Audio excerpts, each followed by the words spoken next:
Hello students, once again I am here with you with the book The Spectrum English Workbook for class 12th. I am taking here lesson A Father's Letter and this is part 1 of this lesson. So this is the lesson number 3, A Father's Letter. Dear students, I am going to do the only those exercise which are very important for you to learn. Otherwise I will leave them. तो हम word power ले रहे हैं. Word power का question B, match the antonyms of the following, ये हम करने जा रहे हैं. We have words in column A and the opposite of column A is given in column B. तो फर्स्ट वर्ड है हमारा अलूफ. अलूफ का अर्थ होता है अलग थलग रहना. अलग थलग रहना यानी एकांत में रहना, और इसका अपोजिट हो जाएगा एमिटी, मतलब मित्रवत होके रहना. नेक्स्ट वर्ड है हमारा आइडल. आइडल यानी होता है कामचोर और आलसी. तो जो कामचोर है उसका अपोजिट होता है व्यस्त, तो वो होगा बिजी. नेक्स्ट है हमारा डिस्पाइज. डिस्पाइज यानी होता है घृणा करना. घृणा करने का अपोजिट होगा लाइक या पसंद करना. नेक्स्ट है वल्गर. वल्गर का अर्थ होता है अशिष्ट. अशिष्ट का अपोजिट होगा सभ्य. तो सभ्य के लिए जो वर्ड यूज होता है इंग्लिश में वो है डिसेंट. नेक्स्ट वर्ड है पिक. पिक का अर्थ होता है मनमुटाव होना, है ना. मनमुटाव होना, पसंद ना करना, तो इसका अपोजिट हो जाएगा इंटरेस्टेड. तो यहाँ पे हमारे एंटोनिम्स यानी अपोजिट वर्ड की एक्सरसाइज कंप्लीट होती है. अब हम आते हैं कॉम्प्रीहेंशन में. कॉम्प्रीहेंशन जो है ये पूरी तरह से बेस्ड है हमारा जो लेसन हमने पढ़ा है ए फादर्स लेटर, उस पर बेस्ड ये पूरी एक्सरसाइज है. तो इसमें चूज द करेक्ट अल्टरनेटिव्स. तो हमें दो अल्टरनेटिव्स दिए हुए हैं, उन दो में से जो एक सही है वो हमको टिक करना है. तो हमारा पहला क्वेश्चन है इसका, the author advises his son to learn never to conceive और conceal a prejudice against others. Author अपने बेटे को सलाह देते हैं कि किसी के विरोध में प्रेजुडिस धारण मत करो. तो यहाँ जो कंसीव यानी होता है धारण करना और कंसील यानी होता है चुराना. तो इसके लिए सही वर्ड है कंसीव. नेक्स्ट क्वेश्चन है The father wishes his son to keep up appearances himself as an attack or a defense against the idle sneers of the world. यानी संसार की बाहरी जो बातें होती हैं उनसे अपने आप को बचा के रखना है. तो बचाने के लिए जो वर्ड होता है यूज़ वो होता है डिफेंस. डिफेंस यानी बचाव करना.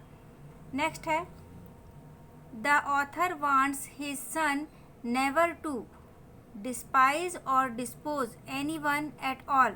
ऑथर यानी लेखक अपने बेटे से चाहते हैं कि वह किसी से भी घृणा ना करे, किसी भी तरह से घृणा ना करे. तो ये इसके घृणा करने के लिए जो शब्द इंग्लिश में यूज़ होता है वो है डिस्पाइज. तो ऑथर चाहते हैं कि उनका बेटा कभी किसी से घृणा ना करे.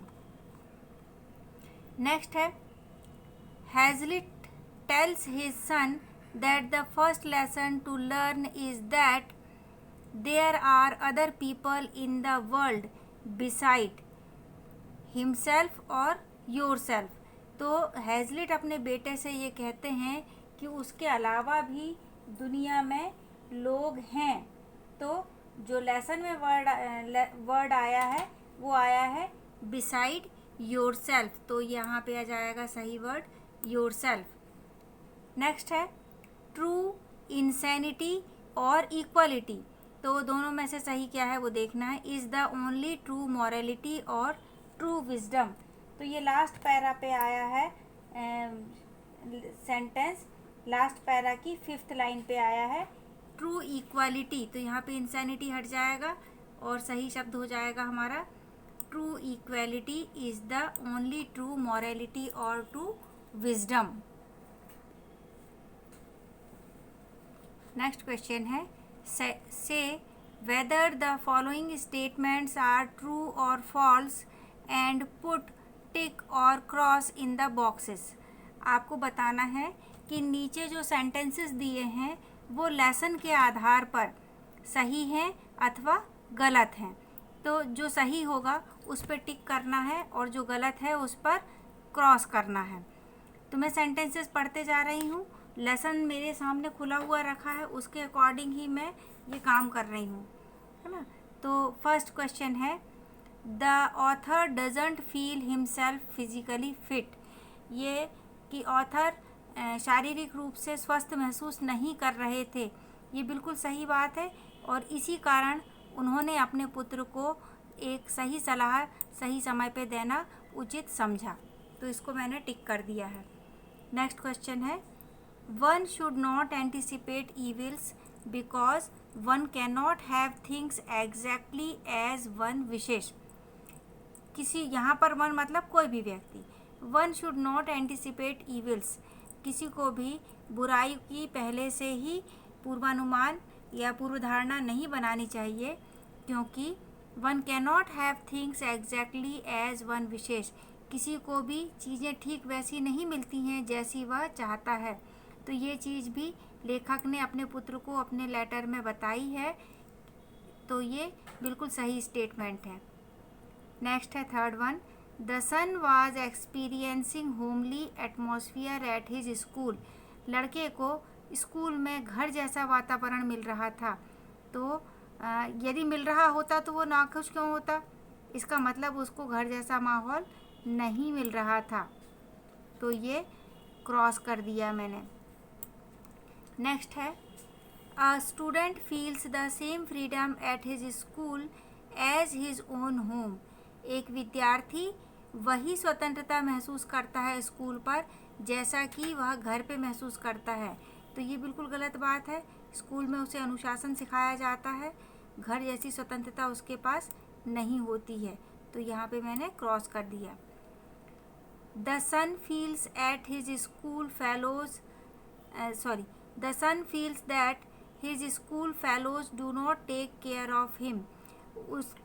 उनके लड़के को, यानी लेखक के लड़के को ऐसा महसूस हो रहा था कि स्कूल के साथी उस पर ध्यान नहीं दे रहे हैं।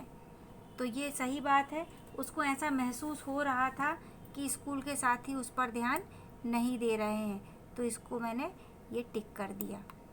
तो यहाँ पर हमारा वर्ड पावर का पूरा कॉम्प्रीहेंशन का, पहले हमने वर्ड पावर किया, फिर किया हमने कॉम्प्रीहेंशन। तो कॉम्प्रीहेंशन के ए और बी दोनों समाप्त हुए।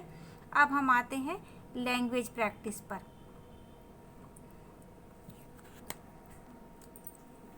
In the language practice, we have some more determiners. कुछ और निर्धारक शब्द हमारे सामने हैं।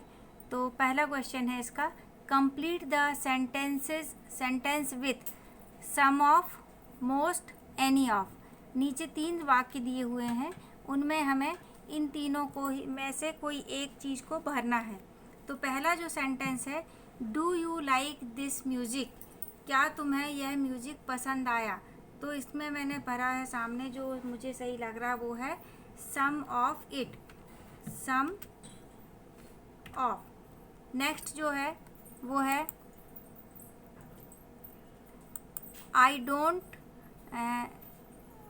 गो आउट वेरी ऑफन, मैं अधिकतर बाहर नहीं जाता हूँ। तो आई एम एट होम क्या होगा, most days, I am at home most days. Next है do blank you want to come to a party tonight, do any of you. तो do any of you want यहाँ पे do के बाद आ जाएगा any of you. सामान्यतः मैंने पहले भी बताया है कि एनी जो है वो नेगेटिव का डिटर्मिनर है और सम जो है वो पॉजिटिव और अफर्मेटिव सेंटेंसेस में लगता है। तो यहाँ पर क्या हो गया, do any of, question mark के कारण मैंने यहाँ पर एनी ऑफ कि क्या तुम में से कोई आज की पार्टी में जाना चाहता है। Now come to page number 19 of your workbook and here is question B and the question says A ask B some questions। A ने B से कुछ प्रश्न पूछे। use the given information in the box to write B's answer। नीचे box में ये information दी हुई है, इनका उपयोग करते हुए आपको B की ओर से जवाब देना है। First one is done for you, पहला वाला आपके लिए किया जा चुका है। तो देखें पहला क्या है, can you lend me a pen.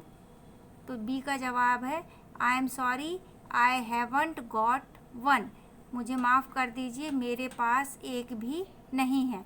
तो ये जो दिया है आई हैवंट गॉट वन, ये लिया है हमने ये बॉक्स में से, बॉक्स में दिया हुआ है आई हैवंट गॉट वन। ऐसे ही एक एक इन्फॉर्मेशन को हमें एक एक बी के जवाब के रूप में लिखना है। पहले मैं आपको बॉक्स में दी हुई चीज़ें बता देती हूँ क्या क्या दिया है। Don't need a car, car की ज़रूरत नहीं है। Here is a chemist in mill road, यहाँ एक केमिस्ट की दुकान है, केमिस्ट यानी दवाई की दुकान है मिल रोड पर। आई हैवंट गॉट वन, मेरे पास एक भी नहीं है। I have just had a cup of coffee, मैंने अब भी एक कप कॉफ़ी ली है। Am going to buy a bicycle, एक बाइसिकल ख़रीदने जा रहा हूँ। I haven't got an umbrella, मेरे पास छाता नहीं है। अब ये जो जानकारी जो दी है इसका उपयोग करना है हमको ए के द्वारा पूछे गए प्रश्नों के जवाब में। तो हम देखते हैं, ए का पहला तो हमने देख ही लिया था, दूसरा है would you like to have a car. तो जवाब होगा बी का no I don't need a car, मुझे कार की आवश्यकता नहीं है। नेक्स्ट है have you got a bicycle. तो बी का जवाब है नो, नहीं है मेरे पास, but I am going to buy a bicycle, पर मैं एक बाइसिकल खरीदने जा रहा हूँ। अगला क्वेश्चन है ए का, can you lend me an umbrella, क्या आप मुझे एक अम्ब्रेला उधार दे सकते हैं।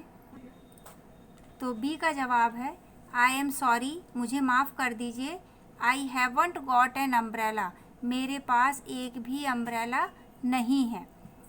ए का क्वेश्चन है would you like a cup of coffee, क्या आप एक कप कॉफ़ी लेना पसंद करेंगे। तो बी का आंसर है नो थैंक यू, नहीं धन्यवाद। आई have just had a cup of coffee, मैंने अब भी एक कप कॉफ़ी ली है। नेक्स्ट है is there a chemist near here. A का क्वेश्चन है कि क्या यहाँ आसपास नियर यानी पास में कोई केमिस्ट की दुकान है। केमिस्ट यानी दवाई की दुकान। तो बी का जवाब है यहाँ यस, हाँ, here is a chemist in mill road, यहाँ पर एक केमिस्ट की दुकान है मिल रोड के पास। Now come to the question number सी।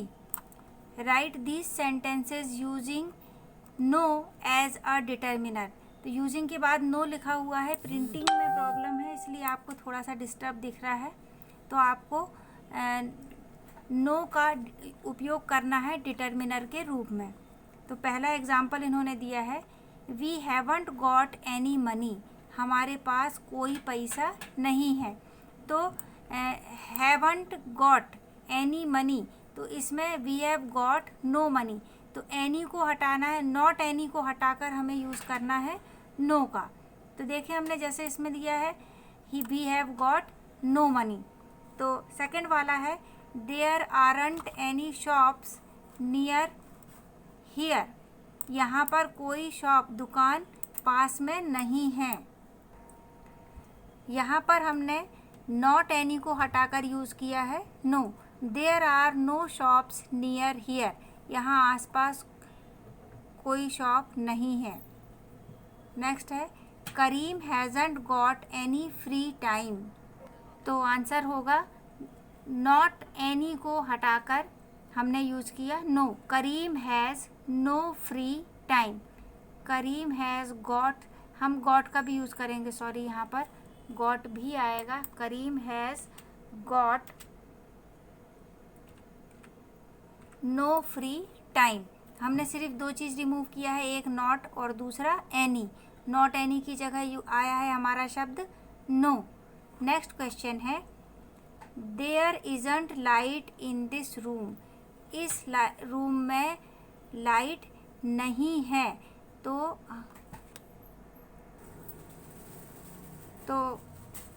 इसका जवाब होगा इज़ंट को तोड़ देंगे हम और वो नॉट जो है उसको चेंज करेंगे नो में।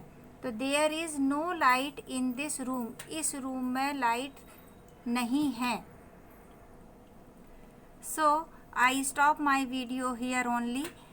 If you like my video and its explanation, then share this video with your friends so that they can also get benefited of this video। और यदि आपको पसंद आया है और आप चाहते हैं कि आपको मेरे आने वाले वीडियोस का नोटिफिकेशन तुरंत मिल जाए तो चैनल को सब्सक्राइब करें। Thank you, have a very good day.